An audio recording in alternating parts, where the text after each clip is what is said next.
Alors aujourd'hui, je me retrouve dans une nouvelle vidéo où je vais positiver les choses, puisque voilà, j'estime qu'il y a plus grave dans la vie, même si c'est pas très très cool ce qui m'arrive en ce moment. Alors, pour beaucoup, vous vous êtes inquiétés sur les réseaux sociaux, enfin, c'est-à-dire sur Instagram, puisque mon avant-dernière vidéo datait de là où j'étais, de l'époque entre guillemets où j'étais à l'hôpital.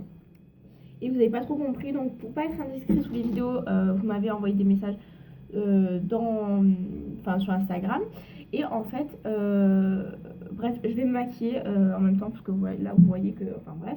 Donc voilà. Alors vous m'avez pour beaucoup envoyé des messages sur Instagram pour pas paraître indiscret et donc pour tout simplement me demander pourquoi j'étais à l'hôpital puisque ça vous a quand même bien inquiété et je m'attendais pas à ce que ça vous inquiète autant et je m'attendais pas non plus à recevoir autant de soutien.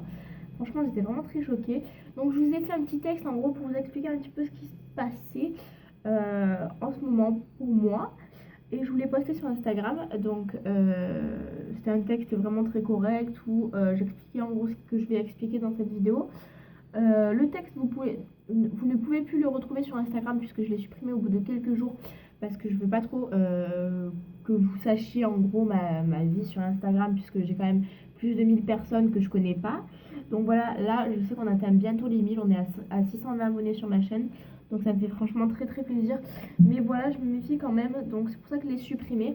Donc je l'ai supprimé hier ou avant-hier, je sais plus trop quand. Donc voilà, je l'ai encore sur mon téléphone. Enfin voilà, c'est pas un texte voilà, de fou malade. Bref, je vais vous expliquer ce qu'il y avait dans ce texte qui est quand même assez particulier. Alors, le 13 janvier 2017, donc ça, voilà, je vais pas vous mentir, je suis un petit peu insupportable, je suis quand même, j'ai un très très fort caractère, donc moi, voilà, ça pète souvent avec moi, clairement. Je vais reconnaître dans cette histoire toute ma responsabilité, qui n'est pas entière, mais j'ai quand même une part de responsabilité.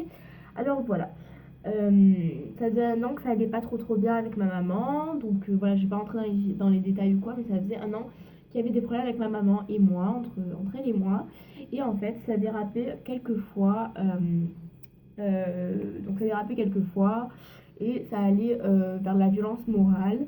Et en fait, il y a quelques fois où ça, pas beaucoup, mais ça a dérapé vers la violence physique. Mais voilà, c'est un grand mot, encore une fois, violence physique. Pour moi, c'est pas énormément de violence physique. Enfin voilà, je me comprends. Euh, et le 13 janvier, ça a un petit peu beaucoup dérapé. Et c'est allé dans une violence physique un petit peu plus importante. Donc voilà, je vais vraiment essayer de peser les mots pour pas vexer qui que ce soit ou quoi que ce soit. Et je vais essayer de dire vraiment ce que je pense en même temps. Donc voilà, ça va être un petit peu compliqué. Mais voilà. Et donc là, ça allait un petit peu trop loin. Et ça, je vais pas vous raconter les détails non plus. Mais voilà, il y a eu un petit peu de violence. Enfin, il y a eu beaucoup de violence physique et un tout petit peu de morale. Et en fait, les flics sont venus à être appelés par un voisin puisque je suis descendue de chez moi quand j'ai pu. J'ai couru dans ma rue et en fait pour essayer de me calmer. Sauf qu'un voisin là m'a interpellée, m'a entendu et m'a demandé, parce qu'elle a entendu les cris qu'il y avait de chez moi, et il m'a dit mais est-ce que ça va? Et moi je voulais pas trop y raconter ma vie, donc j'ai dit oui oui tout va bien, vous inquiétez pas, enfin voilà. Et ma maman est descendue à ce moment-là, donc ce qui s'est passé c'est que en fait, elle est descendue en colère et en fait, m'a dit ouais, tu vas rentrer de suite, tati tatata. Moi, j'ai dit non parce que je voulais pas que ça recommence, puisque voilà, le temps, enfin, j'avais pas envie que ça recommence tout simplement. Là, j'estompe juste, enfin voilà. Donc voilà, et j'ai dit non. Et en fait, c'est à ce moment-là que le gars a réagi et a dit bah, moi, je viens de le voir. Donc, je viens de voir que ta maman est descendue en colère, donc je vais pas prendre le risque de te mettre là-bas, enfin de te mettre chez ta maman, de te renvoyer chez ta maman. Et donc, en fait, ce que ça a fait, c'est que le voisin a appelé les flics pour pas avoir de problème lui par la suite, ce que je comprends quand même totalement. Merci à la moto qui passe, c'est quand même une vidéo pas très agréable. Alors, si tu pouvais fermer ta bouche. C'est pas une moto, c'est une voiture ancienne. Bref, on va passer outre. Et donc, en fait, c'est là que tout a démarré clairement. Donc, les flics sont venus, la gendarmerie est venue et elle a été forcée de constater que ça allait pas très très bien. Putain, merde.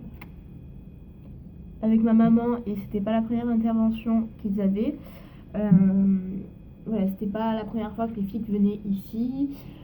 Voilà, la première fois ça m'a choqué, les secondes fois entre guillemets ça m'a un petit peu moins choqué puisque voilà après on sait un petit peu comment ça se passe etc. Mais c'était la première fois que c'était allé aussi loin dans les violences, donc forcément bah ils ont dû intervenir et ma maman m'avait su à la porte du coup en me lançant une espèce de pierre comme ça que le voisin a vu. Donc voilà, forcément, ça avait enfin, les gendarmes sont arrivés, ils ont demandé ce qui s'était passé. J'ai expliqué un petit peu ce qui s'était passé. La source de l'embrouille, c'était juste que j'avais pas voulu manger mais, mon plat, mes flageolets. Et en fait, c'est parti un petit peu en vrille puisque ma maman, elle fait quand même un travail assez dur. Donc forcément, bah voilà, c'est un petit peu compliqué de gérer le quotidien. Surtout avec moi qui est un petit peu... bah avec un très fort caractère, donc voilà, je la comprends d'un côté quand même.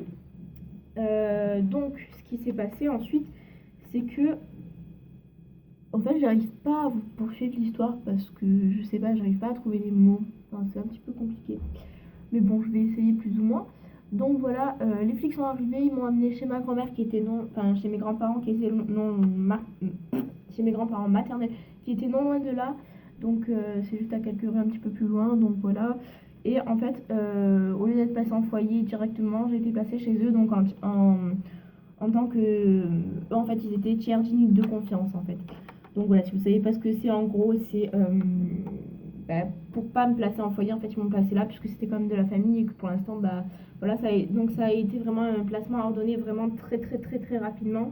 Ensuite, les filles qui sont allées toquer chez ma maman, donc ma maman, elle dormait à ce moment-là, puisqu'elle s'est endormie sur le coup, puisque en fait, elle avait pris quand même pas mal de cachets pour son dos, puisqu'elle a une maladie au dos, et en fait, à la dernière prise, elle avait pris la double dose de cachet parce qu'elle avait vraiment trop mal. Donc voilà. Attendez. Je crois que... Attendez, parce que je trace mon trait de liner. Voilà, aujourd'hui je me maquille vraiment parce que c'est les vacances. Bon voilà, ça ira très bien. Donc voilà. Donc ça a été vraiment un placement ordonné par le procureur vraiment très très rapidement. Là. Là. Sauf que en fait, j'en ai eu marre en gros de toutes ces histoires. Donc en fait il y a eu 30 000 associations qui sont venues nous voir, donc chez mes grands-parents.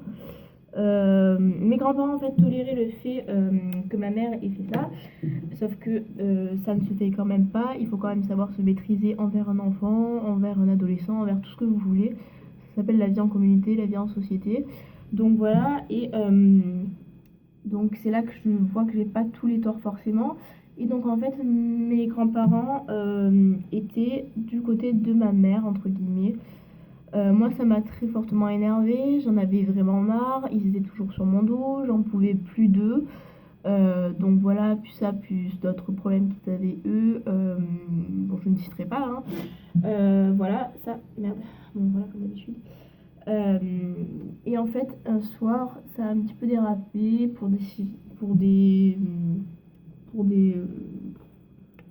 pour des broutilles entre guillemets, on va dire. Et en fait, bah, j'en suis venue à les menacer que je me suicide. Donc ma grand-mère est arrivée et a vu quand même que j'avais un rasoir sous la couette, donc forcément ça l'a pas plu. Puisque j'étais à ce moment-là dans ma chambre et en fait donc elle m'a emmenée à l'hôpital, donc là où j'ai filmé la vidéo forcément. Et donc en fait ce qui s'est passé c'est qu'ils ont hésité à me placer en foyer, en famille d'accueil ou quoi que ce soit, et en fait ils ont dit non, puisque moi à chaque fois que en fait je savais pas encore ce que je voulais clairement, et c'était vraiment trop dur à prendre à donner mon avis en fait. Euh, et je savais que mon avis allait beaucoup compter dans leur verdict entre guillemets, et donc je suis restée une semaine à l'hôpital. Donc ils s'assuraient que voilà il n'y ait pas de problème ou quoi que ce soit. Et même à l'hôpital ça, enfin je m'engueulais avec régulièrement quand elle venait avec ma grand-mère. C'était vraiment des trucs vraiment conflictuels. Et donc voilà, c'était des rapports vraiment conflictuels qu'on avait, donc forcément bah, ça pouvait déraper à tout moment. Donc voilà, Ensuite, donc, ce qui s'est passé, c'est que... Attendez, je trosse. Voilà, super. Merci. Donc, ce qui s'est passé, c'est qu'ils ont pris la décision, enfin, le procureur, le juge, etc., vu que je n'avais pas donné mon avis forcément, a pris la décision de me laisser repartir. Donc, voilà. Donc, il m'a laissé repartir chez mes grands-parents. Et je pense qu'on n'en serait pas là s'il n'avait pas pris cette décision, je pense. Puisque mes grands-parents, en fait, après, on continue à penser que c'était ma mère qui avait... moi, j'avais tous les torts. Sauf que moi, j'étais pas d'accord avec eux. Ça se passait donc forcément pas très bien là-bas. Et j'osais pas en parler. Et donc à ma famille, entre guillemets. Enfin oui, à ma famille. Sauf que après un soir, ça a encore dérapé. Et j'ai eu mon grand-père qui m'a prise par le cou. Voilà, je sais pas trop comment expliquer ça parce que c'est quand même un petit peu compliqué. Donc voilà. Et donc ce qui s'est passé, j'ai pas de miroir, donc c'est pour ça que je regarde là. Je vais faire mes sourcils, après je vous reparle. Bref, je sais plus où j'en étais. Voilà, j'ai mis mes sourcils. Donc après, ce qui s'est passé, c'est que je suis allée le lendemain voir l'assistante sociale du collège pour lui raconter un petit peu ce qui s'était passé. Donc ça faisait plus d'1 an qu'elle me suivait. Vous allez me demander où est mon père biologique dans toute cette histoire. Mon père biologique, je dirais qu'il est un petit peu absent. J'ai pas envie d'en parler dans cette vidéo puisque je l'aime pas. Bref. Ça, c'est des raisons qui sont encore personnelles, voilà. Donc en fait, donc il y a eu une éducatrice qui est venue en renfort entre guillemets le soir même. Donc l'éducatrice ensuite, donc elle nous a parlé. Attendez, voilà, tac tac tac, voilà. Donc elle a parlé à mes grands-parents et moi. Et en fait, le soir où elle annonçait que j'allais être placée en foyer, c'est très mal passé avec ma grand-mère une fois qu'elle était partie. Et en fait, donc il n'y avait que ma grand-mère à cet épisode-là, entre guillemets.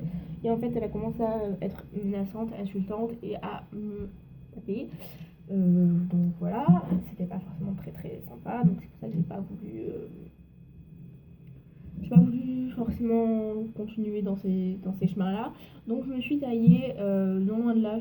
Je suis partie deux rues plus tard. J'ai appelé une collègue à ma mère. Donc je l'ai appelée, j'ai dit voilà, il se passe ça, comment je fais. Ma tante est venue me chercher et donc on allait un petit peu parler. Et au final, une semaine plus tard, ce qui tombait bien, c'est que j'allais voir ma grand-mère du côté paternel, même si je vois plus mon père. Et donc elle m'a dit je vais demander l'accord de ta mère et je viendrai te chercher demain, donc vendredi. Donc comme c'était prévu, elle viendra me chercher chez ma grand-mère. Donc voilà. Au final, je suis restée chez ma grand-mère juste après. Donc ensuite, elle est venue me chercher le lendemain, ma grand-mère paternelle. Donc je suis restée chez ma grand-mère maternelle, hein, je tiens à le préciser. Donc voilà. Donc ensuite, ce qui s'est passé, c'est que je poudre mes sourcils, voilà. C'est que après, étant donné des circonstances qu'il y avait, et l'éducatrice m'a annoncé que j'allais être placée le 3 avril. Donc c'est-à-dire d'ici 2 jours, je serai placée s'ils trouvent une famille d'accueil, sûrement. Donc dans mon secteur ici, donc forcément, ça va pas se faire forcément le 3 avril. Ils m'ont expliqué que ça allait se faire peut-être le 4, le 5, le 6. Voilà, ils vont essayer de faire le plus vite possible. Mais pour l'instant, c'est ma grand-mère paternelle, pardon, qui a ma garde provisoire. Donc jusqu'à ce que le placement se fasse. Vous allez me dire, mais ta mère, qu'est-ce qu'elle a écopé entre guillemets dans tout ça? Elle a écopé de 6 mois de prison avec sursis.